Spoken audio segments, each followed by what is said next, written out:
Azathoth by H.P. Lovecraft. When age fell upon the world, and wonder went out of the minds of men, when grey cities reared to smoky skies tall towers grim and ugly, in whose shadow none might dream of the sun or of spring's flowering meads, when learning stripped earth of her mantle of beauty, and poets sang no more, save of twisted phantoms seen with bleared and inward-looking eyes, when these things had come to pass, and childish hopes had gone away forever, there was a man who travelled out of life on a quest into the spaces whither the world's dreams had fled. Of the name and abode of this man but little is written, for they were of the waking world only, yet it is said that both were obscure. It is enough to know that he dwelt in a city of high walls, where sterile twilight reigned,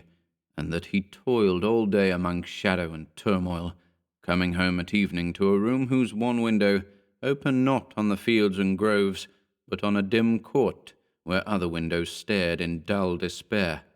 From that casement one might see only walls and windows, except sometimes when one leaned far out and peered aloft at the small stars that passed.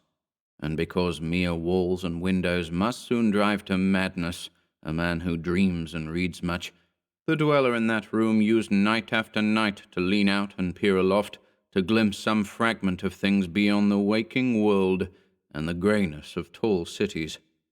After years, he began to call the slow-sailing stars by name, and to follow them in fancy, when they glided regretfully out of sight, till at length his vision opened to many secret vistas, whose existence no common eye suspects. And one night a mighty gulf was bridged, and the dream-haunted skies swelled down to the lonely watcher's window, to merge with the close air of his room, and make him a part of their fabulous wonder. There came to that room wild streams of violet midnight, glittering with dust of gold, vortices of dust and fire, swirling out of the ultimate spaces, and heavy with perfumes from beyond the worlds. Opiate oceans poured there, litten by suns that the eye may never behold, and having in their whirlpools strange dolphins and sea-nymphs of unrememberable deeps. Noiseless infinity eddied around the dreamer, and wafted him away without even touching the body that leaned stiffly from the lonely window. And for days not counted in men's calendars, the tides of far spheres bear him gently to join the dreams for which he longed, the dreams that men have lost.